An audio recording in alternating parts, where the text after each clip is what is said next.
السلام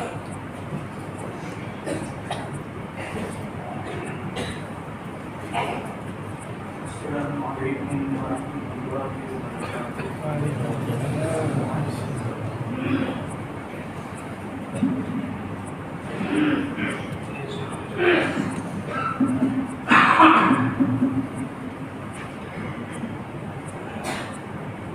ورحمۃ اللہ الحمد لله نحمده ونستعينه ونستغفره ونؤمن به ونتوكل عليه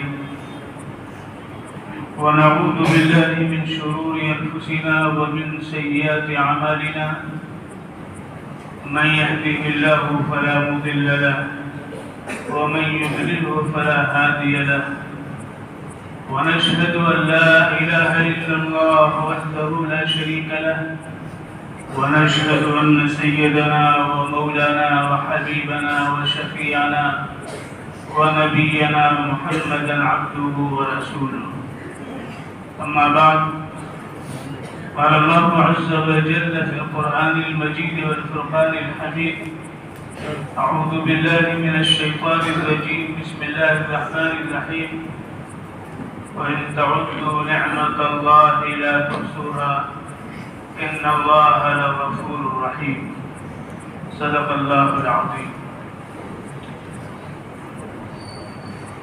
میرے عزیز بھائیوں، تربیتی اور ثقافتی نشست یہ 5ویں نشست ہے، اس میں آپ جمع ہیں. بڑے مفید، مؤثر اور کارآمد باتیں آپ کے سامنے آ چکی ہیں. زندگی میں، کردار میں، اخلاق میں اور کمالات میں مؤثر کردار ادا کرنے کے لیے کافی ہیں. آج مجھے بھی یہ ذمہ داری سونپی گئی کہ آپ سے ہم خطاب کریں اور کچھ باتیں عرض کریں. اللہ تبارک و تعالیٰ کی طرف سے جو فیضان ہوگا انشاءاللہ وہ باتیں آپ کے سامنے آئیں گی.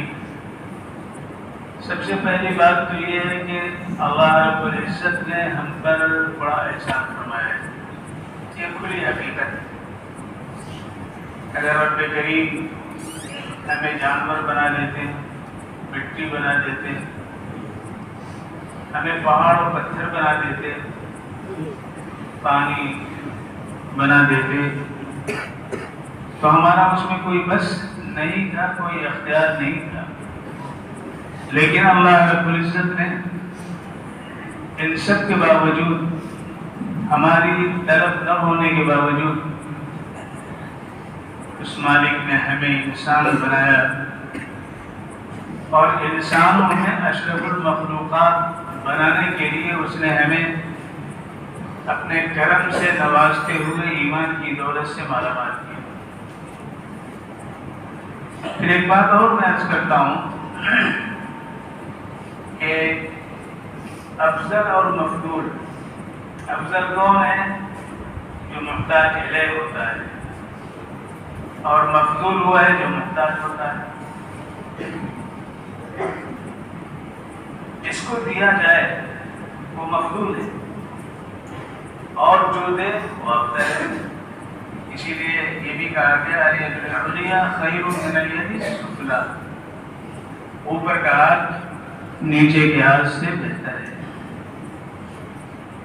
اگر آپ غور کریں تو ایک طرف تو اللہ رب العزت نے ہمیں کرامت کا تاج پہنایا ہے.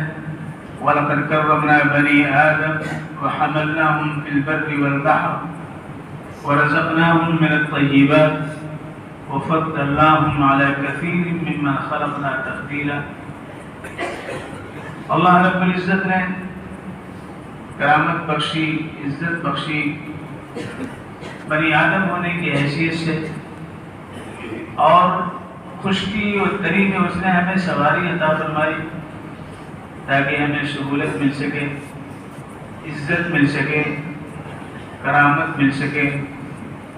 اچھی سے اچھی سواری دی.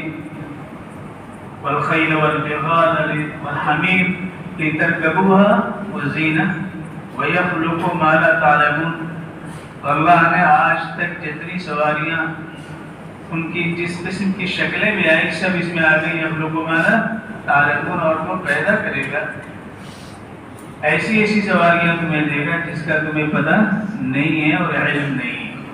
لہذا اس آیت کے اندر، اس ٹکڑے کے اندر ٹرینوں کا بھی تذکرہ ہے، کاروں کا بھی تذکرہ ہے، ہوائی جہاز کا بھی تذکرہ ہے، اور اس کے علاوہ جتنی سواریاں ہو سکتی ہیں فضاء محدود میں پرواز کرنے، یا سمندر کی تنہائیوں میں اترنے اور گزرنے، یا وسیع فضا کے اندر جانے، وہ سب اس میں داخل ہے۔ تو اللہ رب العزت نے ہمیں ایک طرف تو محتاج بنایا، ہم پانی کے محتاج ہیں، ہوا کے محتاج ہیں، پھل فروٹ کے محتاج ہیں، آکسیجن کے محتاج ہیں۔ وہ احتیاج کی ایک لمبی فہرست ہے جس کی ہمیں ضرورت ہے، اور پانی ہمارا محتاج نہیں، محتاج ہے، آکسیجن ہمارا محتاج نہیں، سمندر ہمارا محتاج نہیں، پہاڑ ہمارے محتاج نہیں۔ یعنی دنیا کی جتنی چیزیں ہیں جس کو اللہ رب العزت نے پیدا کیا ہے، جس میں اس نے کسی سے مدد نہیں دی ہے، مَا أَشْهَدتُّمْ خَلْقَ السَّمَاوَاتِ وَالْأَرْضِ وَلَا خَلْقَ أَنفُسِهِمْ وَمَا كُنْتُ مُتَّخِذَ الْمُضِلِّينَ عَضُدًا، میں نے کسی کو گواہ بھی نہیں بنایا، اس میں شریک بھی نہیں کیا، آسمان و زمین کی تخلیق میں اور خود تمہارے پیدا کرنے میں۔ ایک فرد گویا مخاطب ہے کہ تمہاری پیدائش میں ہم نے کسی کو گواہ تک نہیں بنایا کہ ہم کرنے جا رہے ہیں، دیکھو مَا أَشْهَدتُّمْ خَلْقَ السَّمَاوَاتِ وَالْأَرْضِ وَلَا خَلْقَ أَنفُسِهِمْ وَمَا كُنْتُ مُتَّخِذَ الْمُضِلِّينَ عَضُدًا، اور گمراہ کرنے والے، راہ سے بھٹکنے اور بھٹکانے والوں کو میں ہمنوا بھی نہیں بناتا، مددگار بھی نہیں بناتا، یہ میرا اصول ہے۔ تو اللہ رب العزت نے یہ ساری چیزیں پیدا کی اور ہم اس کے محتاج ہیں، اور وہ چیزیں ہماری محتاج نہیں ہیں، لیکن اس کے باوجود اللہ نے ہمیں افضلیت عطا فرمائی، ہمیں کرامت عطا فرمائی، ہمیں افضل قرار دیا گیا اور انہیں مفضول قرار دیا گیا۔ تو اصول و ضابطے کو اللہ رب العزت نے ہمارے لیے کنارے کر دیا کہ نہیں کر دیا؟ اور بات اصل یہ ہے کہ جب محبت ہوتی ہے تو اصول ٹوٹ جاتے ہیں، جب محبت ہوتی ہے تو اصول و ضابطے سب کنارے رہ جاتے ہیں۔ جس سے محبت ہوتی ہے دربان کھڑا ہوتا ہے اور بغیر اجازت کے وہ اندر پہنچ جاتا ہے۔ تو اصول و ضابطہ اپنی جگہ ہے، لیکن محبت ایک ایسی شے ہے جس کے لیے زندگی بچ جاتی ہے، جس کے لیے تمام تر دوریاں قرب میں تبدیل ہو جاتی ہیں، تمام تر تنہائیاں وصال میں بدل جاتی ہیں۔ لہذا اللہ رب العزت نے ہر چند کے ہم محتاج ہیں، اللہ نے ہمیں ان سب پر کیا کیا ہے؟ ان سب پر اللہ رب العزت نے ہمیں افضلیت عطا فرمائی ہے۔ کیوں عطا فرمائی ہے؟ کیا وجہ ہے؟ کچھ تو ریزن ہوگا، کوئی ریزن ہوگا، سبب ہوگا، تبھی تو اللہ نے ہمیں افضل بنایا ہے۔ اگر آپ غور فرمائیں تو اس کا ریزن، اس کا سبب یہ ہے کہ تمام چیزوں کو اللہ نے ہمارے لیے پیدا کیا ہے۔ یہ تمام چیزیں اللہ نے کس کے لیے پیدا کی؟ ہمارے لیے پیدا کی۔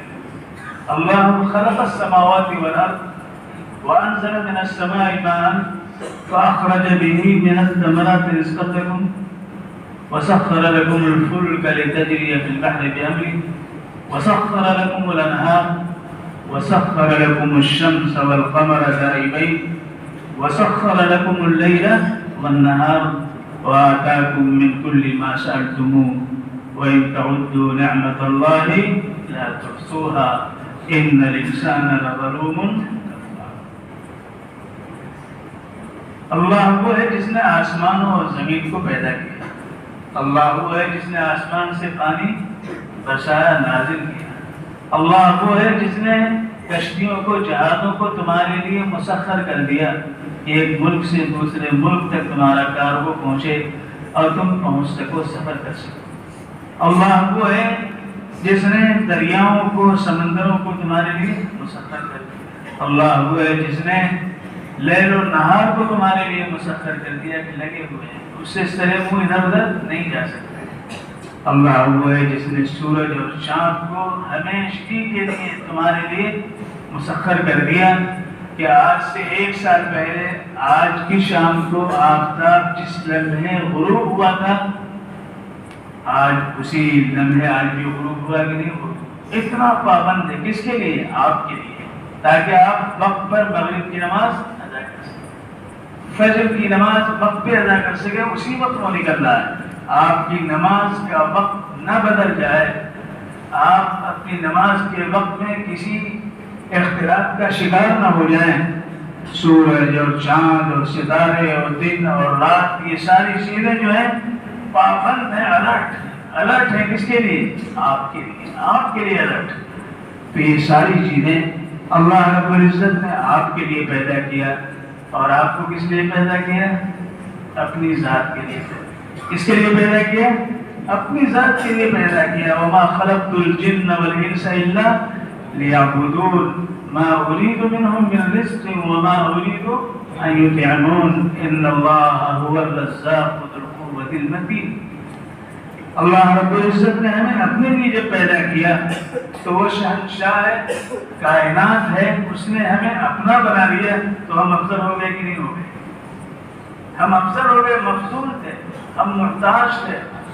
اس کے باوجود اللہ نے ہمیں افضل بنانے کے لیے اپنا بنا لیا، اور جب اپنا بنا لیا، اپنے حدیر قدس میں عزت اور کرامت کے ساتھ ہم کو داخل فرما لیا، تو اب ہم سے بڑھ کر کے کائنات کے اندر کوئی نہیں۔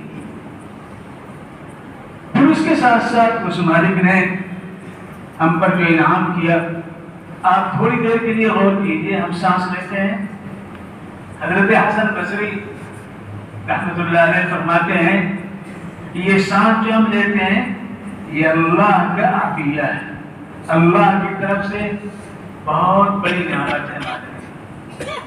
ایک سانس لیتے ہیں اور ایک سانس چھوڑتے ہیں، 2 سانسیں ہیں، دونوں عظیم نعمت ہیں۔ اگر یہ سانس لیں اور اندر جا کے رک جائے، باہر نہ آئے تو موت، اور باہر نکل جائے اور اندر نہ آئے تو موت۔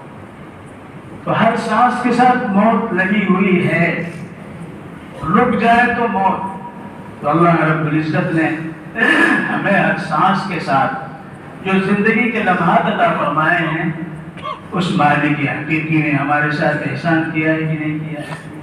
کتنا بڑا احسان ہے اللہ رب العزت۔ کیوں دیا ہے؟ کیوں یہ سانس ہمیں عطا کی ہے؟ تاکہ ہم ہر سانس پہ اس کا شکر ادا کریں، اس کا ذکر کریں، اس کو ہم فراموش نہ کریں۔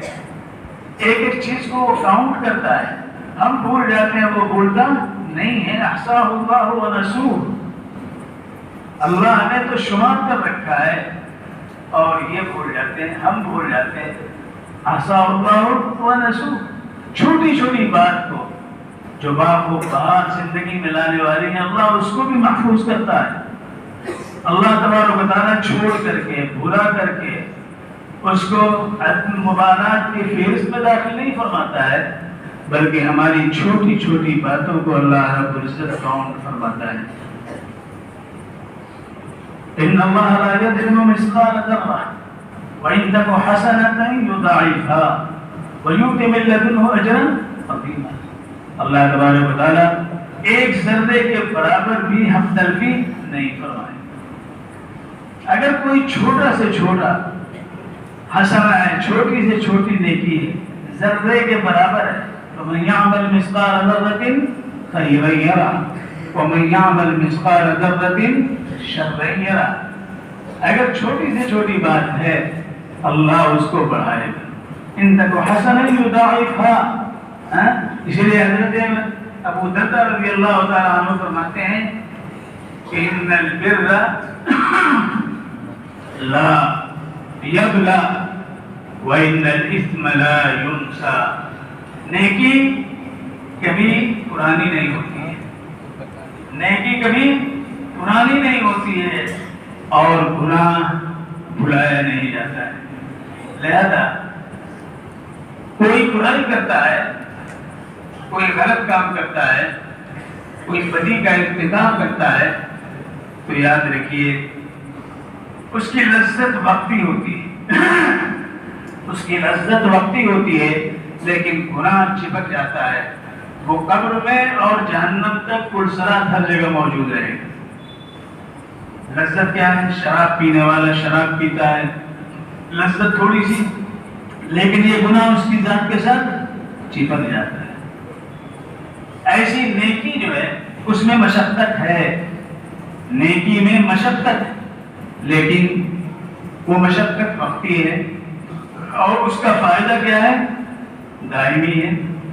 لہذا آپ فجر کی نماز میں اٹھنے کو جی نہیں چاہ رہا ہے، رات دیر تک آپ جاگتے رہے، گرمی کی وجہ سے نیند نہیں آئی، لیکن اذان کی آواز پہنچی اللہ اکبر، تو اب نیند بڑی نہیں ہے بلکہ اللہ کی ذات بڑی ہے، اور آپ اٹھ گئے تو مشقت تو تھوڑی سی ہے، لیکن نماز جو پڑھ لیں گے تو اس کی لذت، اس کا ثمرہ وہ دائمی ہے، وہ عظیم ہے۔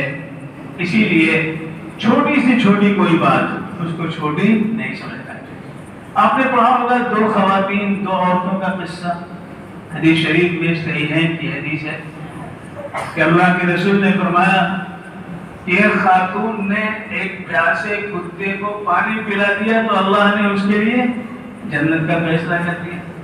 اور وہ خاتون کون تھی؟ ایک طائفہ تھی، ایک ایسی خاتون جس کی زندگی گناہوں کے ساتھ عبارت تھی، لیکن ایک معمولی کام، ایک کتا پیاس سے تڑپ رہا تھا، اس کو اپنے مودے سے پانی نکال کر کے پلا دیا۔ اللہ کو یہ ادا اتنی پسند آئی، اتنی پسند آئی، اللہ رب العزت نے اس کے لیے جنت کا فیصلہ فرما دیا۔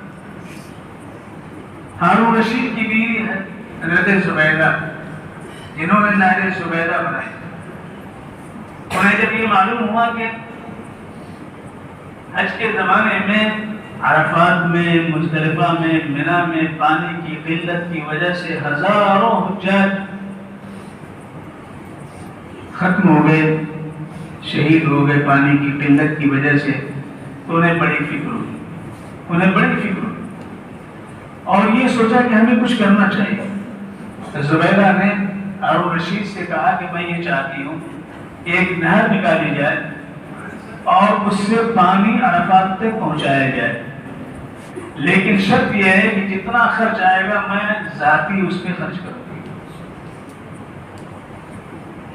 لہذا ہارون رشید نے اجازت دے دی، بڑے بڑے انجینئر نے بلائے گئے، اور پھر ان انجینئروں نے یہ طے کیا کہ طائف کے پہاڑوں سے وہ نہر نکالی جائے، وہاں چشمے تھے، اور وہ نہر بنائی گئی اور مکے اور پھر عرفات تک وہ لے جائے گی۔ تو ظاہر ایک طویل نہر 400-500 کلومیٹر تک جو بنائی گئی تو اس پہ خرچ لاکھوں کا آیا ہوگا کہ نہیں آیا؟ زبیدہ نے سب ذاتی طور پر خرچ کیا۔ زبیدہ کا جب انتقال ہوا تو زبیدہ نے یہ کام کیا تھا کہ جس وقت انجینئر نے، چیف انجینئر نے سارے حسابات کی فہرست اور وہ فائل زبیدہ کی خدمت میں پیش کیا کہ یہ اخراجات ہیں، تو زبیدہ نے لیا، سننے کے قابل ہے۔ اس نے کیا کہا؟ زبیدہ دجلہ کے کنارے بڑے بنے ہوئے محل کی بالکنی میں آ کر کے ان پورے تمام فائلوں کو لے کر کے دجلہ کے کنارے کھڑے ہو کر کے اور دجلہ میں پھینکتے ہوئے کہا، اے اللہ، میں بغیر حساب لیے ہوئے یہ دریا کے حوالے کر رہی ہوں تاکہ کل تو میرا بغیر حساب لیے ہوئے جنت میں عطا کر۔ انتقال جب ہوا میں اس واقعے کو بیان کر کے یہ بتانا چاہتا ہوں کہ کوئی معمولی بات بھی معمولی نہیں سمجھتی۔ یہ معمولی بات نہیں، یہ بہت عظیم بات ہے۔ ہزاروں انسانوں کو زندگی ملی اور اس کے بعد پھر کبھی کوئی ایسا واقعہ نہیں پیش آیا کہ عرفات اور مزدلفہ اور منی میں کوئی حاجی پانی کی قلت کی وجہ سے مرا۔ یہ تو عظیم بات ہے۔ لیکن جب زبیدہ کا انتقال ہوا تو انتقال کے بعد ان کو ایک شیخ نے خواب میں دیکھا اور پوچھا کہ اللہ نے آپ کے ساتھ کیا معاملہ فرمایا؟ زبیدہ نے کہا بس اللہ نے مغفرت فرمائی. تو انہوں نے کہا کہ آپ نے مغفرت نہ ہوتی تو کس کی ہوتی؟ آپ کے ذریعے اللہ رب العزت نے اتنا بڑا کام لیا. ہزاروں تشنگاہ نے حجاج حج وہاں جب پہنچتے ہیں ان کو اللہ رب العزت کی طرف سے یہ دولت ملی، پانی کی جو ہے ساری سہولت میسر آئی، تو آپ کے لیے اللہ کی طرف سے یہ فیصلہ ہوگا تو کس کے ہوگا، نہیں تو کس کے لیے ہوگا؟ جواب کیا دیا زبیدہ نے؟ کہا اس کا تو کوئی تذکرہ ہی نہیں ہوا. اللہ رب العزت کیا اس کا کوئی تذکرہ ہی نہیں ہوا. البتہ اللہ رب العزت نے یہ فرمایا زبیدہ ایک دفعہ تم دسترخوان پہ بیٹھی تھی کھانے کے لیے اور اذان شروع ہوئی اللہ اکبر اللہ اکبر، تو تو نے اپنے سر کو اوڑھنے سے ڈھک لیا اس خیال سے کہ اللہ کا نام لیا جا رہا ہے. یہ ادا مجھے اتنی پسند آئی کہ اس کی بنیاد پہ آج تیری بخشش کی جائے. آپ سوچیے نا اللہ کو کون سی ادا پسند آئے، کون سی ادا پسند آئے. اسی لیے حضرت ابو درداء رضی اللہ تعالیٰ عنہ دمشق کے گورنر ہیں، وہ فرماتے ہیں کہ خیر کی بات یہ نہیں ہے کہ تمہارے پاس مال اسباب اولاد بہت زیادہ. ليس الخير أن يكثر مالك وولدك ولكن الخير أن يكثر عملك وأن يعظم حلمك. خیر کی بات یہ ہے کہ تمہارے علم میں اضافہ ہو، تمہارے عمل میں اضافہ ہو، تمہاری بردباری اور حلم میں اضافہ ہو کہ کوئی بات ناگوار خاطر پیش آئے تو تم برداشت کر لو، صبر سے کام لو. یہ نہیں کہ جھنجھناہٹ تمہارے اندر پیدا ہو جائے، تم لڑنے بھیڑنے کے لیے تیار ہو جاؤ، ایک دوسرے کے لیے سب و شتم کے تیر برسانے لگو، تانا زنی کرنے لگو، واہی تباہی بکنے لگو. نہیں، بلکہ یعظم حلمک، تمہارا حلم جو ہے بڑھتا ہوا عظیم نظر آئے، حلم کے پہاڑ کو نظر آئے. وَأَن تُبَارِي فِي عِبَادَةِ اللَّهِ أَن تُبَارِي النَّاسِ فِي عِبَادَةِ اللَّهِ، اور لوگوں سے مقابلہ کرو، مال کی فراہمی میں نہیں، اولاد کی کثرت میں نہیں، اقتدار اور اپنی قوت و طاقت کے اضافے میں نہیں، بلکہ اللہ کی عبادت میں، اللہ کی عبادت میں. لہذا جب تمہیں اچھے کام کی توفیق ہو جائے، اذا احسنت فحمدت اللہ، جب اچھے کام کی توفیق ہو جائے تو اللہ کی تعریف کرو، اے اللہ تیری توفیق سے ہمیں یہ توفیق ملی اور ہم نے یہ کیا. وَإِذَا أَسْرَعْتَ فَاسْتَغْفِرِ اللَّهِ، اور اگر تمہیں کبھی تم سے چوک ہو جائے، برائی ہو جائے تو پھر اللہ سے مغفرت کے تعریف، اللہ سے مغفرت کے تعریف. تو اصل بڑائی یہ نہیں ہے کہ مال و دولت. اسی لیے قرآن پاک کیا کہتا ہے؟ بھائی لوگ جو سو رہے ہیں ان کو جگاؤ. ابو الحسن سو رہا ہے، نام ابو الحسن ہے، سب نام لے کر کے زندگی حاصل کرتے ہیں اور یہ سو رہا بیٹھا ہوا. یہ عجیب آدمی ہے، یہاں بھی سو رہا ہے، کمرے میں بھی سوتا ہے، درجے میں بھی سوتا ہے. تو حضرت ابو درداء رضی اللہ تعالیٰ عنہ نئی ذیل میں فرمایا کہ دیکھو قرآن پاک میں اللہ رب العزت فرمایا ہے وَلَا تُعْجِبْكَ أَمْوَالُهُمْ وَلَا أَوْلَادُهُمْ إِنَّمَا يُرِيدُ اللَّهُ لِيُعَذِّبَهُمْ بِهَا فِي الْحَيَاةِ الدُّنْيَا وَتَذْهَبَ أَنفُسُهُمْ وَهُمْ كَافِرُونَ. ان کا مال، ان کی اولادیں تمہیں تعجب میں نہ ڈالیں کہ اتنا مال ان کے پاس، اڈانی کے پاس اتنا مال ہے. آج نام لیا جاتا ہے نا بھائی، فلاں کے پاس اتنا مال ہے، اس کی کوئی یہ نہیں ہے. وَلَا تُعْجِبْكَ أَمْوَالُهُمْ وَلَا أَوْلَادُهُمْ إِنَّمَا يُرِيدُ اللَّهُ لِيُعَذِّبَهُمْ بِهَا فِي الْحَيَاةِ الدُّنْيَا. اسی کے ذریعے دنیا ہی میں عذاب دینا چاہتا ہے، اور وہ چاہتا ہے کہ ان کی موت آئے، سانس ان کی ٹوٹے تو یہ کفر کی حالت میں مرے تاکہ اللہ کے ہاں اللہ کے ہاں اس کی گرفت. لہذا یہ چیز یہ نہیں اگر یہ چیز ہوتی تو مکے کے اندر دو بڑے مالدار تھے کہ نہیں؟ ایک کون تھا؟ عاص بن وائل، دوسرا کون تھا؟ ولید بن مغیرہ۔ دونوں کا حال حضرت خباب بن ارد رضی اللہ تعالیٰ عنہ کا قرض تھا عاص بن وائل کے پاس، وہ تشریف لے گئے اور مطالبہ کیا کہ ہمارا قرض ادا کر دو، تو وہ غصہ ہو گیا، برف روختہ ہو گیا، اتنی جرأت ہو گئی کہ مجھ سے مانگنے کے لیے گیا، بھائی قرض ہے تو دینا چاہیے کہ نہیں دینا چاہیے، لیکن مالداروں کے نخرے بہت ہوتے ہیں، جیب بھری ہوئی ہے، تجوری بھری ہوئی ہے، لیکن دینا نہیں چاہتے، اگر کمزور آدمی ہے تو اس کو ڈانٹے پٹ کے باہر کر دیتے ہیں۔ حضرت خباب بن ارد کو اس نے ڈانٹا، انہوں نے کہا ٹھیک ہے، پھر موت آئے گی اور پھر زندہ کیے جاؤ گے تو وہاں پھر حساب دینا پڑے گا۔ تو اس نے کہا اچھا پھر زندہ ہوں گے تو پھر ہمیں ایسے ہی مال ملے گا، ایسی اولاد ہمارے پاس ہو۔ اللہ تبارک و تعالیٰ نے سن رکھا اس کے قول کو، سنا تو کیا فرمایا؟ کیا فرمایا؟ افرائیت الذی، افرائیت الذی، پڑھو نہیں،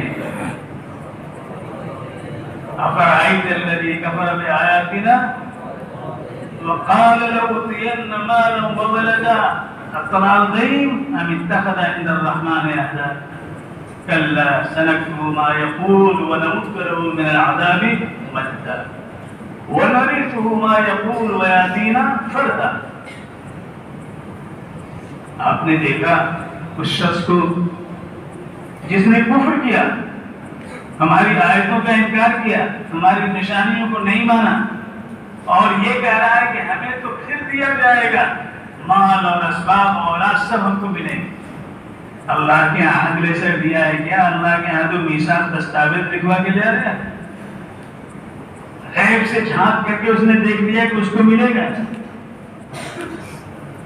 ہرگز نہیں، ہرگز نہیں، ہم نوٹ کر رہے ہیں جو وہ کہہ رہا ہے، اور ہم وارث ہیں اس کی اولاد کے بھی، اس کے مال کے بھی، وہ مرے گا ہم وارث ہوں، یہ سب ہماری چیز ہے، اس کی کچھ نہیں۔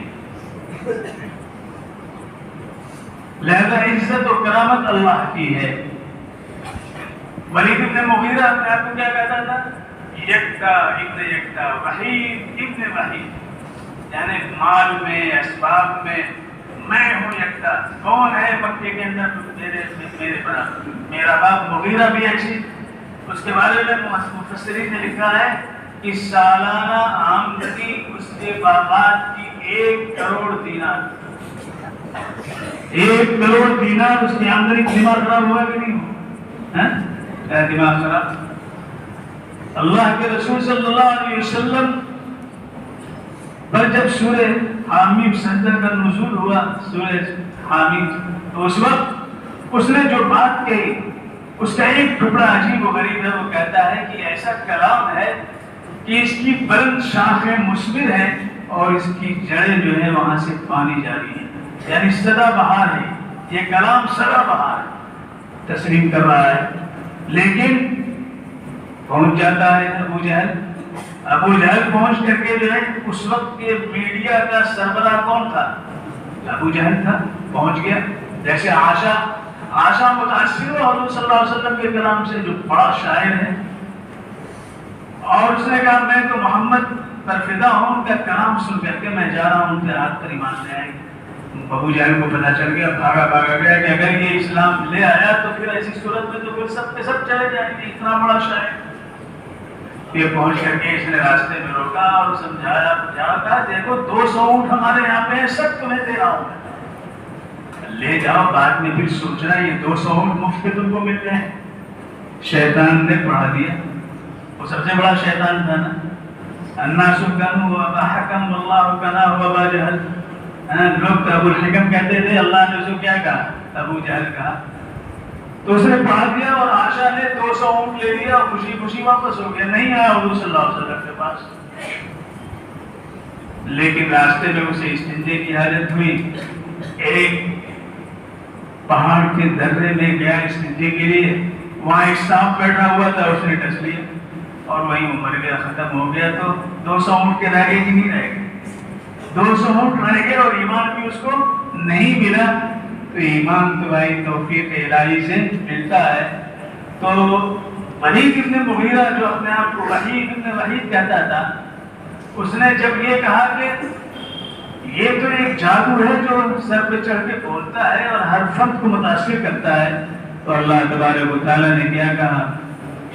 اللہ رب العزت نے کہا ذرنی ومن خلقت وحیدا وجعلت له مالا ممدودا وبنین شہودا ومهدت له تمهیدا ثم يطمع ان ازید کلا انه كان لآیاتنا عنیدا سأرهقه صعودا۔ اللہ رب العزت نے ولید ابن مغیرہ کے لیے سورہ مدثر کے اندر یہ پوری اس کی دراز نفسی تھی، سینہ کھلا کھلا کے بیان کر رہا تھا، تو دراز نفسی کی سزا بھی چڑھنے کے لیے گئی سأرهقه صعودا۔ انه فکر وقدر فقدر كيف قدر ثم نظر ثم عبس وبصر ثم ادبر واستكبر وقال ان هذا الا سحر ان هذا الا قول البشر سأصليه سقر وما ادراك ما سقر لا تبقي ولا تذر لواحة للبشر عليها 9 ایک دو نہیں 19 اس پر مسلط کر دیے جائیں گے، کہاں بات کی جائے؟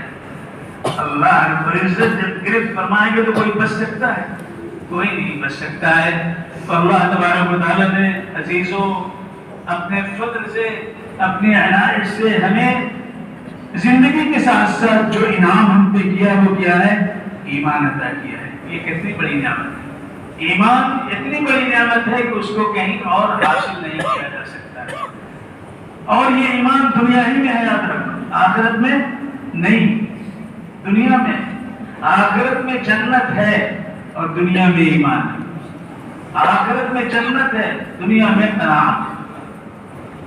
لہذا قرآن پاک کے اندر فرمایا گیا وَلَوْ تَرَىٰ إِذْ فَزِعُوا فَلَا فَوْتَ وَأُخِذُوا مِن مَّكَانٍ قَرِيبٍ۔ آپ وہ منظر اگر دیکھتے، جب گھبرا کر کے وہ بھاگنا چاہیں گے مجرمین، فلا فوت تو چھوٹ نہیں پائیں گے، نکل نہیں سکتے، پکڑ لیے جائیں گے وہیں کے وہیں، بالکل قریبی فوراً پکڑ لیے جائیں گے۔ وَقَالُوا آمَنَّا بِهِ، اس وقت وہ کہیں گے ہم ایمان لے آئے۔ وَأَنَّىٰ لَهُمُ التَّنَاوُشُ، اب ایمان کی گٹھری تو چھوڑ کر کے آ گئے، دنیا میں اب تمہیں کہاں سے ملے گا؟ آنکھ بند ہونے کے بعد ایمان نہیں ملے گا، بلکہ سکرات کا عالم جب شروع ہوگا تبھی نہیں ملے گا۔ وَقَالُوا آمَنَّا بِهِ وَأَنَّىٰ لَهُمُ التَّنَاوُشُ مِن مَّكَانٍ بَعِيدٍ۔ لہذا اللہ تبارک و تعالیٰ نے اپنے فضل سے ہمیں ایمان دیا۔ پھر تیسرا انعام جو ہم پہ اس نے کیا ہے، زندگی دی، ایمان دیا، اور تیسرا انعام یہ کیا کہ ایمان کے تقاضوں کو سمجھنے کے لیے، ایمانی تقاضوں پر عمل کرنے کے لیے، ایمانی تقاضوں کے تأثرات و تاثیرات و مؤثرات و مؤثرات، ان تمام چیزوں کا فہم و ادراک حاصل کرنے کے لیے ہمیں ایک ایسے مادہ علمی میں آنے کا موقع عطا فرمایا جو آج 1 صدی سے زیادہ سے دین اور اسلام کی خدمت میں مصروف ہے۔ یہ اللہ کا انعام ہے کہ نہیں؟ جہاں سے جس کی بوریاں پر بیٹھ کر کے علامہ شبلی نے درس دیا، علامہ سید سلیمان ندوی جبل علم بن کر کے سامنے آئے، مفکر اسلام حضرت مولانا سید ابو الحسن علی حسنی ندوی تاج علم بنا کر کے دنیا کے سامنے پیش کیے گئے۔ اور دنیا کے خطے میں کتنے ایسے ہیں جو اس مادر علمی سے انہوں نے فائدہ اٹھایا، اور آج وہ تشنگان علوم و معرفت کے لیے سلسبیل جاری کیے ہوئے ہیں۔ اس مادر علمی کے اندر اللہ رب العزت نے آپ کو موقع دیا، اور یہ آپ کی خصوصیت، اس وقت ایک آپ کی خصوصیت یہ ہے کہ آپ یہاں پر 2 سال کے اس وقفے کے بعد آ رہے ہیں جب آپ کی طلب، آپ کی چاہت، آپ کی محبت اور آپ کی زبان پہ اس کا ذکر اور چرچا ہو رہا تھا کہ ندوے میں ہم کب جائیں اور اس مادہ علمی سے کب استفادے کا موقع ملے۔ 2 سال کی مدت میں کتنے ایسے جنہوں نے اس کو دیکھا نہیں، یہاں وہ حاضر نہیں ہو سکے اور ان کو سند تو دے دی گئی، لیکن یہاں کے لمحات سے، یہاں کے شب و روز سے، یہاں کی سرگرمیوں سے، یہاں کے مکتبوں سے، یہاں کے کتب خانے سے، یہاں کی انادی سے، یہاں کی جمعیت الاصلاح سے، یہاں کے ہر بوڈی کے اندر جو مکتبیں ہیں، کتابیں ہیں، ان سے انہیں استفادہ کرنے کا موقع نہیں ملا. تو اللہ کے ساتھ ایک خصوصی انعام آپ کے ساتھ ہے کہ نہیں؟ کتنا بڑا انعام ہے کہ اللہ نے آپ کے لیے اس وبا کو ختم کر دیا. یہ آپ اس کے اندر کہنے آپ سبب ہے. اللہ نے چاہا اس کا ذکر عام ہو، اللہ نے چاہا کہ اللہ کا ذکر، اللہ کی عبادتیں اسی طرح سے جاری ہوں اور اس سے بڑھ کر کے کی جائیں. لہذا اس وبا کو جس نے انسانوں کو دہلا دیا، پوری دنیا کو جیل خانے میں تبدیل کر دیا، اللہ نے آپ کے فضل و سبب سے اللہ نے یہ موقع عطا فرمایا. تو آپ آئے ہیں تو آپ اس قدر کو پہچانیں، تبھی تو قدر کی بات ہوگی. نہیں پہچانیں گے تو ناقدری کی بات ہوگی کہ نہیں بات.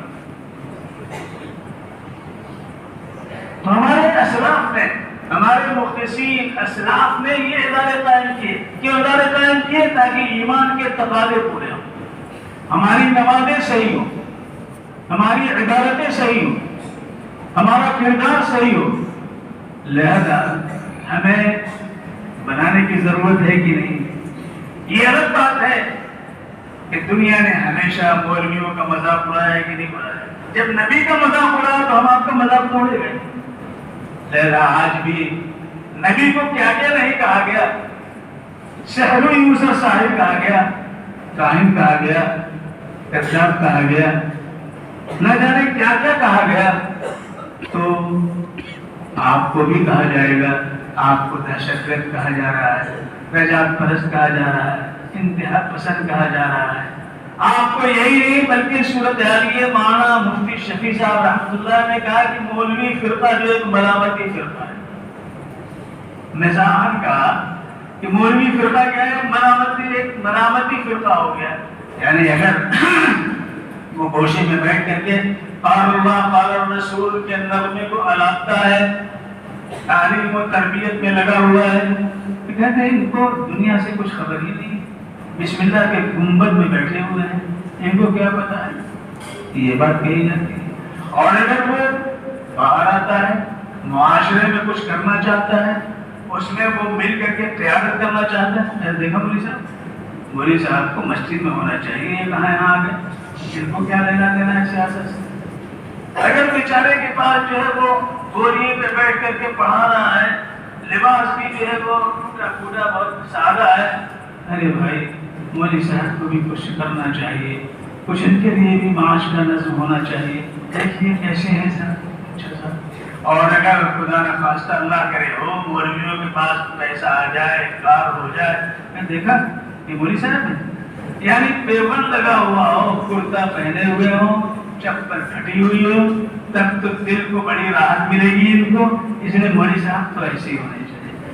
تو یہ صورتحال ہے کہ نہیں؟ اب جو ہے ایک تو دشمنان اسلام ہے وہ متحد کرتے ہی رہتے ہیں، لیکن خود وہ طبقہ جو پڑھا لکھا دانشور ہے وہ ہمدردی میں ایسی باتیں کرتا ہے کہ بھائی مولوی صاحب کو بھی کچھ معاش کا نظم ہونا چاہیے. یہ صبح سے شام تک رکھتے طوطے کی طرح رکھتے ہیں، ان کو بھی تو کچھ ہونا چاہیے. ان کو لوہار بنا دیا جائے، ان کو پڑھائی بنا دیا جائے. یہی تو ہے نا صاحب. ان کو کچھ ایسی صنعت جو ہے وہ دارالصناعت قائم کر دیے جائے، وہاں یہ رہیں. تو آپ جانتے ہیں یہ منطق کی اصطلاح ہے کہ نتیجہ ارذل کے حق میں ہوتا ہے. کس کے حق میں ہوتا ہے؟ نتیجہ ارذل کے حق میں ہوتا ہے. ایک مولوی کو اللہ رب العزت نے قرآن پاک اور حدیث پاک کے علم سے نوازا، اور جب وہ لوہار بنے گا تو لوہاری غالب آ جائے گی نہیں آ جائے گی. وہ پڑھائی بنے گا تو پڑھائی غالب آ جائے گی نہیں آ جائے گی. کوئی بھی صنعت جو اختیار کرے گا تو اس پر وہ چیز غالب آ جائے گی. چنانچہ مفتی تقی عثمانی صاحب نے ایک واقعہ ایک عالم کا لکھا ہے، مولانا سہول صاحب جو حضرت شیخ الہند کے خاص شاگرد تھے. حضرت شیخ الہند کے خاص شاگرد تھے. ان کا واقعہ لکھا ہے کہ انہیں بڑے اچھے تھے اور بڑی اچھی نظر تھی. ان کو خیال ہوا کہ اگر ہم کچھ اور معاش کا نظم کر لیں اور یہ جو تنخواہ ملتی ہے یہ تو محنت اور مزدوری کے طور پہ ہے تو ہمیں ثواب کہاں ملے گا؟ ہم بھی تنخواہ دیتے ہیں تو ثواب کہاں سے ملے گا؟ یہ ذہن میں ان کے بات بیٹھ گئی. اتفاق سے اسی زمانے میں ایک اسکول کے اندر گویا کہ جگہ خالی ہوئی اور اس میں مطالبہ ہوا تو یہ اس میں چلے گئے. حضرت شیخ علم سے انہوں نے اجازت چاہی. انہوں نے دیکھا کہ ان کے اندر سے داعیہ ہے کہ وہ ایسا کرنا چاہتے ہیں تو اجازت دے دی. انہوں نے کہا حضور میں دین کی خدمت کے لیے بغیر کچھ لیے ہوئے خدمت کرنے کا جذبہ رکھتا ہوں، اس لیے میں اسے قبول کر رہا ہوں تاکہ پیسے اچھے ملیں گے. بیس یونیورسٹیوں میں اسکولوں میں چند ہی گھنٹے پڑھانے ہوتے ہیں نا، اور وہ بھی چھوٹی چھوٹی کتابیں ہوتی ہیں. یہاں کی طرح تھوڑا ہے کہ اتنی بڑی کتابیں کہ اٹھاؤ تو صاحب اٹھ ہی نہیں، اور ایک گھنٹہ پڑھانے کے لیے کئی گھنٹے پڑھنے پڑے، ہے کہ نہیں ہے؟ تو یہاں تو صاحب کولو کا بین آدمی بن جاتا ہے، اور یہاں کتنی ہے ان کے مقابلے میں ایک بڑا چار بھی نہیں ہے. لیکن قناعت کی زندگی کی وجہ سے اللہ کی طرف سے جو سکون اور اطمینان نصیب ہوتا ہے، کیا یہ یونیورسٹیوں میں پڑھانے والے لمبی لمبی تنخواہ پانے والوں کو حاصل ہے؟ وہ کبھی نہیں حاصل ہے. لہذا وہ تو چلے گئے. 6 مہینے کے بعد جب آئے تو حضرت شیخ علم نے ان سے پوچھا کہ او بھائی کتنی دین کی خدمت کی، کتنے فتاوے لکھے، کتنی تقریریں کی؟ کہنے لگے کہ حضور وقت ہی نہیں ملتا. وقت بہت ہے لیکن وقت نہیں ملتا ہے. یعنی بے برکتی شروع ہو جاتی ہے. آج ماشاءاللہ دین کا علم حاصل کرنے والے، پڑھنے پڑھانے والے مدرسوں کے اندر آج وہی ڈھال ہے کہ نہیں دین کے لیے؟ وہی اسلام کے لیے ڈھال ہے کہ نہیں ہے؟ وہی ڈھال ہے، وہی چلتے ہیں. لیکن انہیں پر دعوت تشریح کے 3 برسائے جاتے ہیں. ان کے کیریئر کے بارے میں پوچھا جاتا ہے کہ مدرسے میں پڑھنے والوں کا کیریئر کیا ہے، مستقبل کیا ہے؟ ہوتا ہے کہ نہیں سوال؟ یہ سوال ہوتا ہے. وہ توجیہ نہیں کر پاتے ہیں. لیکن یاد رکھو ہمارا کیریئر وہ اعلیٰ ہے جو ان کے پاس نہیں. ہمیں ایک واقعہ سنا ہے حضرت معروف کرخی رحمۃ اللہ علیہ، جو بڑے اولیاء اللہ میں سے ہیں، بغداد کے رہنے والے تھے. دجلہ کے کنارے وہ جا رہے تھے. ادھر دجلے میں ایک کشتی پہ نوجوان اوباش قسم کے لڑکے جو ہیں وہ رنگ رلیاں بنا رہے تھے، ناچ گا رہے تھے. اور ادھر سے جب کشتی ان کی گزری اور دیکھا کہ یہ حضرت معروف کرخی جا رہے تو ایک جملہ کس دیا ان کے اوپر، ارے بڑے میاں ارے کہاں ادھر آپ آ گئے. تو جو ساتھ میں تھے ان کو بڑا برا لگا کہ یہ نالائق ایک تو رنگ رلیاں بنا رہے ہیں اور حضرت معروف کرخی پر جو ہے جملے کس رہے ہیں. برا لگے کہ نہیں برا لگے؟ اور حضرت معروف کرخی سے ان کے مصاحبین نے کہا حضور ان کے حق میں بد دعا کر دیجیے، حضور ان کے حق میں بد دعا کر دیجیے.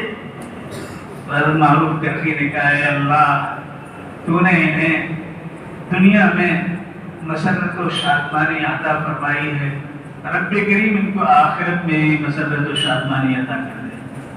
ساتھ میں جو لوگ دیکھ رہے کہ آپ نے بد دعا فرمائی کہ دعا دے دی، آپ نے بد دعا کی ہے کہ دعا دی ہے؟ انہوں نے کہا کہ میں نے کیا کہا، میرا اس میں کیا نقصان ہے؟ میں نے ان کے حق میں دعا کی ہے اللہ دنیا میں تو نے انہیں مسرت سے خوشی سے نوازا ہے، یہ رنگ رلیاں منگا رہے تھرک رہے ہیں، اے اللہ ان کو آخرت میں تو مسرت و شادمانی سے نواز دے. اور مسرت اور شادمانی آخرت کی اسی وقت ملے گی جب ایمان اور ایمان کے تقاضے کو پورا کرے. تو ہماری بات تو پوری ہوگی کہ نہیں ہوگی؟ لہذا ایک مدرسے کا پڑھنے والا، ایک مدرسے میں علم حاصل کرنے والا، ایک طالب علم جب عالم بنتا ہے تو اس کا کیریئر یہ ہے کہ وہ دنیا ہی میں صرف مسرت کا وہ داعی نہیں ہوتا بلکہ آخرت کی ابدی سرمدی لازوال مسرت اور شادمانی لوگوں تک پہنچانے کا داعی ہوتا ہے. تو یہ کیریئر ہے کہ نہیں؟ کوئی انجینئر ایسا کر سکتا ہے، کوئی ڈاکٹر اس کا دعویٰ کر سکتا ہے، کوئی سی اے اور چارٹر اکاؤنٹنٹ ایسا کر سکتا ہے. لیکن ایک ادنا مدرسے کا طالب علم ایک بڑے سے بڑے لاکھ پتی کروڑ پتی کے لیے مسرت و شادمانی آخرت میں اس کو ملے، اس کا وسیلہ وہ بن سکتا ہے. تو ہمارا کیریئر ہے یا ان کا کیریئر؟ ہمارا کیریئر جو ہے زیادہ طاقتور ہے یا ان کا ہے؟ وہاں تو آنکھ بند ہوئی سب بند اور یہاں آنکھ بند ہوئی تو سب کھل گئے، سارے دروازے کھل گئے اللہ کی رحمتوں کے، اللہ کی نوازشات کے، اللہ کی عنایات کے، سارے دروازے کھل گئے تو کیریئر ہمارا ہے یا تمہارا ہے؟ میری بات سمجھ آ رہی کہ نہیں آ رہی؟ آ رہی نا بھائی؟ لہذا ہمیں جو حالات بھی پیش آ رہے ہیں ان سے ہمیں کبھی کبھی خاطر نہیں ہونا چاہیے. آپ خوب محنت کیجیے، ایمان کے تقاضے کو پورا کیجیے. اللہ تبارک و تعالیٰ کا ارشاد ہے انما المؤمنون الذين آمنوا بالله ورسوله وإذا كانوا معه على أمر جامع لم يذهبوا حتى يستأذنوه إن الذين يستأذنونك أولئك الذين يؤمنون بالله ورسوله فإذا استأذنوك لبعض شأنهم فأذن لمن شئت منهم واستغفر لهم الله إن الله غفور رحيم. لا تجعلوا دعاء الرسول بينكم كدعاء بعضكم بعضا فليعلم الله الذين يتسللون منكم لماذا فليحذر الذين يخالفون عن أمره أن تصيبهم اور کیا ہے فتنة أو عذاب أليم.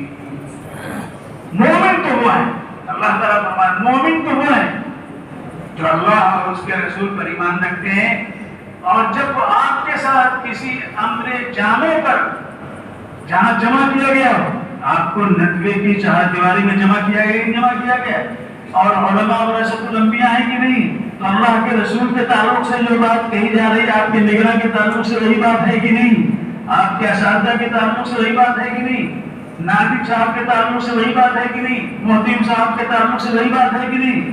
لہذا فرمایا جا رہا ہے کہ وَإِذَا كَانُوا مَعَهُ عَلَىٰ أَمْرٍ جَامِعٍ لَمْ يَحْذَرُوا، تو جائیں نہیں، نکلے نہیں. نکلنا ہے تو فاضل بن کر کے، نکلنا ہے تو عالم بن کر کے، نکلنا ہے تو داعی بن کر کے، نکلنا ہے تو خیر اور فلاح اور رشد کے راہوں کو کھولنے کے لیے نکلنا ہے، اور کسی وجہ سے نہیں نکلنا ہے. یہ نہیں کہ اذان ادھر ہو رہی ہے آگے ادھر چلے جا رہے ہیں. یہ ہو رہا ہے کہ نہیں ہو رہا؟ جو نکلتے ہیں بغیر اجازت کے کیا کہا جا رہا ہے؟ وَإِذَا كَانُوا مَعَهُ عَلَىٰ أَمْرٍ جَامِعٍ لَمْ يَذْهَبُوا حَتَّىٰ يَسْتَأْذِنُوهُ، یہاں تک کہ اجازت لے. لہذا جو طالب علم بھی اپنے نگراں کی اجازت کے بغیر نکلتا ہے وہ حرام عمل کر رہا ہے. یہ نص سے پتہ ہی ہے کہ نہیں ہے؟ یہ سورہ نور کی آیتیں ہیں کہ نہیں ہیں؟ وَإِذَا كَانُوا مَعَهُ عَلَىٰ أَمْرٍ جَامِعٍ لَمْ يَذْهَبُوا حَتَّىٰ يَسْتَأْذِنُوهُ، یہاں چھپکے سے نکل رہے ہیں. إِنَّ الَّذِينَ يَسْتَأْذِنُونَكَ أُولَٰئِكَ الَّذِينَ يُؤْمِنُونَ بِاللَّهِ وَرَسُولِهِ، بے شک جو آپ سے اجازت لیتے ہیں وہی اللہ اور رسول پر ایمان رکھنے والے ہیں. تو ایمان کی شہادت دی جا رہی ہے اور آپ ایمانی تقاضے کو حاصل کرنے کے لیے آئے ہیں، اور آپ بغیر اجازت کے یہاں سے نکل جائیں، بغیر اجازت کے گھر چلے جائیں، بغیر اجازت کے امین آباد جائیں، بغیر اجازت کے آپ میں حضرت گنج جائیں، وہاں جا کر کے کیفیٹیریا میں بیٹھیں، وہاں جا کر کے فلسطین میں جائیں. نہیں، یہ آپ کے شاہ نشان نہیں، آپ اپنی ذات پہ ظلم کر رہے ہیں، اپنی ذات پہ آپ ظلم کر رہے ہیں، اور ظالم کو اللہ پسند نہیں کرتا.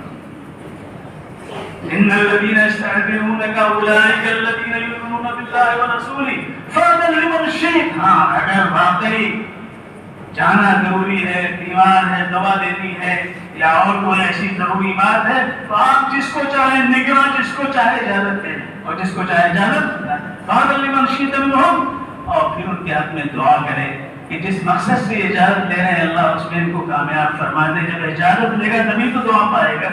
فَأَذَن لِمَنْ شِئْتَ مِنْهُمْ وَاسْتَغْفِرْ لَهُمُ اللَّهُ إِنَّ اللَّهَ غَفُورٌ.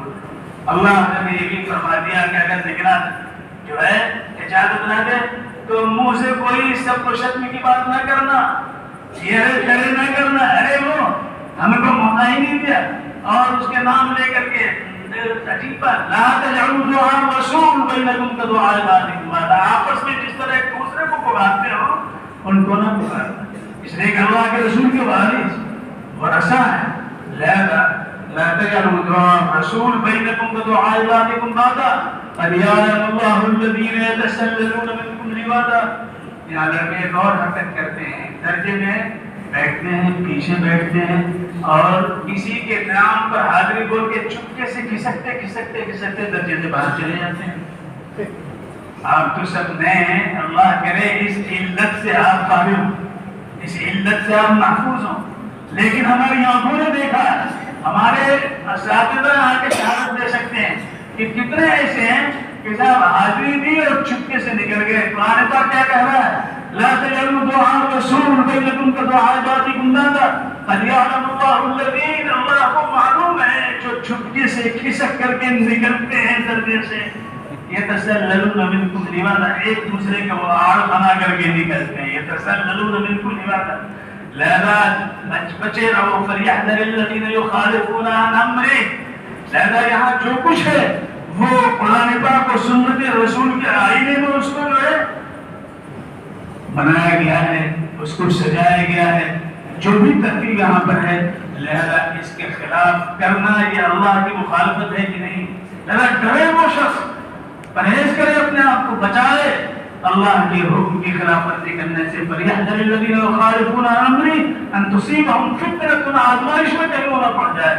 اور یاد رکھو اساتذہ بھی باپ کے درجے میں ہے کہ نہیں, نگراں بھی مربی اور باپ کے درجے میں ہے کہ نہیں, اور یہ ماجر علمی بھی ماں کے درجے میں ہے کہ نہیں. لہذا اس کی مخالفت کرنے والے فتنہ سے اپنے آپ کو نہیں بچا سکتا ہے. حضرت قاری صدیق صاحب رحمۃ اللہ علیہ نے ایک واقعہ سنایا کہ ایک شخص حج کے لیے جانا چاہتا تھا. ماں سے اجازت نے طلب کی, ماں نے اجازت نہیں دی. نفلی حج, ماں نے کہا مجھے چھوڑ کے کہاں جانا ہے, کون مجھے دیکھے گا.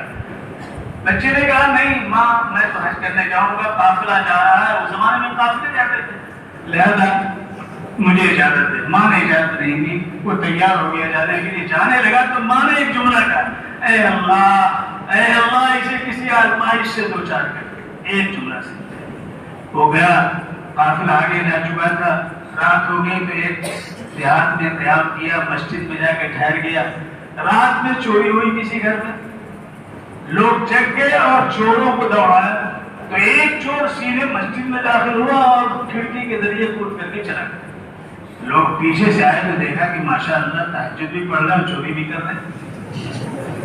تہجد بھی پڑھ رہے ہیں, چوری بھی کر رہے ہیں. پکڑ لیا اس کو اسی حال میں اور کہا چوری بھی کرتا ہے, تہجد بھی پڑھتا ہے, چوری بھی کرتا ہے, تہجد بھی پڑھتا ہے. اب وہ لاکھ کہہ رہے صاحب اب چور نہیں ہے کہنا, اور سامان بھی حج کو جا رہے, سامان بھی تھا تو انہوں نے دیکھا سامان بھی رکھا ہوا ہے. لہذا ان کو پکڑ کر کے لائے گاؤں والے. مکھیا جو تھا وہ آیا تو اس نے کہا کہ اس کو جو ہے گدھے پر بٹھاؤ, منہ کالا کرو, پورے گاؤں میں گھماؤ اور یہ کہتے جاؤ کہ چوری بھی کرتا ہے, تہجد بھی پڑھتا ہے, چوری بھی کرتا ہے, تہجد بھی پڑھتا ہے. اب صاحب اس نے جب دیکھا کہ یہ تو اس نے کہا حضور ایک جملہ اور شامل کر لیجیے. کہا وہ کیا؟ کہ ایک جملہ یہ شامل کر لیجیے کہ ماں کی بات بھی نہیں مانتا ہے, ماں کی بات بھی نہیں مانتا. مکھیا نے کہا یہ کیا بات ہے؟ تو اس نے پوری تفسیر سنائی تو اس کو اثر ہوا. اس نے پھر معافی دلاتی کی. آزمائش میں پڑ گئی کہ نہیں پڑ گئی؟ تو فَلْيَحْذَرِ الَّذِينَ يُخَالِفُونَ عَنْ أَمْرِهِ أَن تُصِيبَهُمْ فِتْنَةٌ أَوْ يُصِيبَهُمْ عَذَابٌ أَلِيمٌ. لہذا اپنے آپ کو بچانا چاہیے. ایک بزرگ تھے, دیہاتی زبان میں کہتے تھے کہ طالب علم کے 3 اوصاف ہیں. اسی پر اپنی بات کرتا ہوں. طالب علم کے 3 اوصاف. نمبر 1 بے پتہ ہو, نمبر 2 بے مروت ہو, نمبر 3 بے غیرت ہو. طالب علم کے 3 اوصاف. نمبر 1 بے پتہ ہو, نمبر 2 بے مروت ہو, نمبر 3 بے غیرت ہو. اب لوگ چکر میں کہ یہ کیا ہے, تو انہوں نے کہا کہ بھائی بے پتہ کا مطلب یہ ہے کہ لکھنؤ پڑھنے کے لیے حیدرآباد سے آیا, چنئی سے آیا, بھٹکل سے آیا, بنگال سے آیا, دلی سے آیا, اور ہر ایک کو اپنا جو ہے موبائل نمبر دے کر کے آیا. تو ہر ایک کا فون آئے گا کہ نہیں آئے گا, اور جب آئے گا تو ڈسٹرب ہوگا کہ نہیں ہوگا. درجے میں بھی آ سکتا ہے, مسجد میں بھی آ سکتا ہے, کینٹین میں بھی آ سکتا ہے, رات میں بھی آ سکتا ہے, دن میں بھی آ سکتا ہے. تو اس سے اس کا وقت ضائع ہوگا کہ نہیں ہوگا. اس لیے طالب علم اپنے آپ کے لاپتہ نہیں کہا, کیا کہا؟ بے پتہ. پتہ نہ دیا, بے پتہ.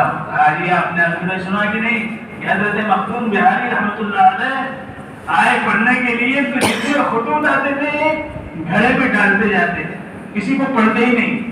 اور جب فارغ ہو گئے پڑھ کے تو نکال کر کے پڑھتے تھے تو کسی پر مسکراتے تھے, کسی پر روتے تھے, اس لیے کہ کسی میں مرنے کی خبر ہوتی تھی, کسی میں ولادت و پیدائش کا ذکر ہوتا تھا تو خوش ہوتے تھے. تب جا کر کے کے اتنے بڑے بنے تو آپ جو ہے ہر ایک کو اپنا پتہ دیں گے، ہر ایک سے رابطہ آپ کا ہوگا تو وہ پہنچیں گے بھی. لہذا کسی کو یہاں ویزا لینا ہوگا، کسی کو جو ہے پاسپورٹ بنوانا ہوگا، کسی کو علاج کرانا ہوگا، کسی کو پی جی آئی میں داخل کرنا ہوگا، وہ سب آپ کے تھرو آئیں گے، آپ کے کمرے میں ٹھہریں گے. اب نگراں کچھ کہے گا تو آپ ناک منہ چڑھائیں گے. ہوگا کہ نہیں ہوگا؟ لہذا بے پتہ ہو. بے پتہ کی تشریح سمجھ گئے؟ سمجھ گئے کہ نہیں سمجھ گئے؟ ارے ذرا بولو نا یار تاکہ ہمیں سمجھ گئے کہ نہیں سمجھ گئے؟ تو بے پتہ ہو نمبر 1. نمبر 2 بے مربوطہ ہو. بے مربوطہ ہو یعنی ایک دفعہ کسی نے فون کیا آپ کو، ارے آپ لکھنؤ میں ہیں، ارے بہت اچھا صاحب، بہت اچھا، آپ بھول بھلیا، ہم لوگ آ رہے ہیں گھومنے کے لیے، آپ ذرا چل کر کے دکھائیے. آپ بے مربوطہ مطلب آپ کہیں بھائی ہم طالب علم ہیں، ہم یہ سب نہیں جانتے، ہم بھول بھلیا نہ دیکھنے کے لیے آئے نہ دکھانے کے لیے آئے، ہم تو ہدایت دیکھنے کے لیے پڑھنے کے لیے آئے ہیں، بخاری شریف پڑھنے اور سمجھنے کے لیے آئے ہیں، مسلم شریف سے استفادہ کے لیے آئے ہیں. ہم تو اس لیے آئے، ہم بھول بھلیا کیا جانے وہاں جا کر کے کتنوں نے بنایا، کیسے کیسے لوگ تھے، جہاں جا کر کے ایمان غارت ہو یا ہر طرح کے لوگ موجود ہوتے وہاں ہم جائیں گے. آپ تھوڑا سی ایک دفعہ ایسا کہہ دیں گے تو پھر دوبارہ کوئی آپ کے ساتھ رابطہ نہیں کرے گا، بھول بھلیا دکھانے کرے گا. تو بے مربوطہ آپ سیف ہو گئے، آپ سیف ہو گئے. نمبر 3 بے غیرت ہو. آپ اپنے کمرے کے اندر ہیں، کوئی بہار کا ہے، کوئی بنگال کا ہے، کوئی اڑیسہ کا ہے، کوئی تمل ناڈو کا ہے، کوئی کرناٹک کا ہے سمجھ گئے؟ کوئی کالا ہے، ہری اسود ہے، کوئی گورا ہے، کوئی چونا ہے. ارے ایسا ہوگا کہ نہیں ہوگا؟ لہذا آپ جب ہوں گے، اب آپ نے کسی کو کوئی جملہ کہہ دیا اور اس نے تن گیا، ہمیں تم نے کہا کرا، ہمیں علاقے کا بعض علاقوں سے لوگ چھڑتے ہیں کہ نہیں، نام لے لیے تو چھڑ جاتے ہیں. اب یہ اگر کوئی بات آپ سے کہہ دے تو آپ کے اندر غیرت نہیں پیدا ہونی چاہیے. غیرت جب آئے گی تو غرور پیدا ہوگا، اور غرور جب آئے گا تو آپ کو نیچا دکھا دے گا. لہذا بے غیرت کوئی ایسی بات ہو جائے تو آپ اس کو برداشت کر لیں. تمہارا علم، تمہاری پرتباری تمہیں عظمت کی طرف لے جائے، یہ تمہارا نشان. تو ان بزرگ نے کیا کہا؟ طالب علم کے 3 صفات ہیں. نمبر 1 بے پتہ ہو، نمبر 2 بے مربوطہ ہو، نمبر 3 بے غیرتہ ہو. تینوں کی تشریح ہو گئی. لہذا ہم سب طالب علم ہیں، ہم سب طالب علم ہیں. انسان زندگی بھر سیکھتا ہے، زندگی بھر طالب علم، لیکن طالب علم وہ کامیاب ہے جو مطلوب بن جائے، جو مطلوب بن جائے، یہاں ادارے کے لیے مطلوب بن جائے، ناظم صاحب کے لیے مطلوب بن جائے، اساتذہ کے لیے مطلوب بن جائے، نگراں کے لیے مطلوب بن جائے، وہ کامیاب ہے. لہذا طالب علم آپ نے مطلوب کرنے کی کوشش کیجیے. اللہ تبارک و تعالی ہم سب کو توفیق سے نوازے. یہ باتیں ذہن میں آئیں، وہ باتیں آپ سے میں نے عرض کر دی. اللہ ہمیں بھی اور آپ سب کو اس پہ عمل کی توفیق سے نوازے. وآخر دعوانا ان الحمدللہ رب العالمین. دعا فرما لو، پھر اٹھو دعا کر کے جاؤ. اللہم صلی علی سیدنا و مولانا محمد وعلى آل سیدنا و مولانا محمد وبارک وسلم. اللهم أنت السلام منك السلام تبارك يا ذا الجلال والإكرام. اللهم اغفر لنا ذنوبنا وإسرافنا في أمرنا وثبت أقدامنا وانصرنا على القوم الكافرين. لا إله إلا الله الحليم الكريم. سبحان الله رب العرش العظيم والحمد لله رب العالمين. نسألك موجبات رحمتك وعزائم مغفرتك والغنيمة من كل بر والسلامة من كل إثم. لا تدع لنا ذنبا إلا غفرته ولا هما إلا فرجته ولا دينا إلا قضيته ولا مريضا إلا شفيته وعافيته ولا حاجة من حوائج الدنيا هي لك رضا إلا قضيتها ويسرتها يا أرحم الراحمين. اے اللہ ہم سب کے گناہوں کو معاف فرما، خطاؤں سے درگزر فرما، نیکیوں کی توفیق عطا فرما، برائیوں سے بچنے والوں میں شامل فرما، حاسدین کے حسد سے تحفظ نصیب فرما، دشمنان اسلام کی تمام تر دسیس کاریوں سے اے اللہ اس ادارے کو، ادارے میں پڑھنے اور پڑھانے والوں کو، تمام امت اسلامیہ کی حفاظت فرما. اے اللہ ان کی پالیسیوں سے، اے اللہ ان کی تمام دشمن تراریوں سے، اے اللہ ان کی یاوہ گوئیوں سے، اے اللہ ان کے سب و شتم سے، اے اللہ ان کے طنز و تعریض سے ہم سب کی حفاظت فرما دے۔ رب کریم اپنے فضل سے اس ادارے کو قبول فرما، اے اللہ یہاں آنے والے بچوں کو قبول فرما، اے اللہ جس مقصد سے آئے ہیں رب کریم اپنے فضل سے ان کو قبولیت عطا فرما، اے اللہ گناہوں سے بچنے والوں میں انہیں شامل فرما، اور نیکی اور خیر اور رشد و فلاح کی طرف بڑھنے والوں میں انہیں شامل فرما، اے اللہ جو بیمار انہیں شفا عطا فرما، اے اللہ جو پریشان حال ان کی پریشانیوں کو دور فرما، اے اللہ جن کی طبیعتیں نہ لگ رہی ہیں اللہ ان کی طبیعتوں میں استحکام پیدا فرما، اے اللہ جن کی طبیعتیں اچاٹ ہو رہی ہیں اللہ انہیں انسیت پیدا فرما، اے اللہ اپنے فضل سے ہم سب کی دعائیں قبول فرما۔ ربنا آتنا فی الدنیا حسنہ وفی الآخرة حسنة وقنا عذاب النار۔ ربنا تقبل منا انك انت السميع العليم وتب علينا انك انت التواب الرحيم، وصلى الله تعالى على خير خلقه محمد وآله وأصحابه أجمعين، سبحان ربك رب العزة عما يصفون وسلام على المرسلين والحمد لله۔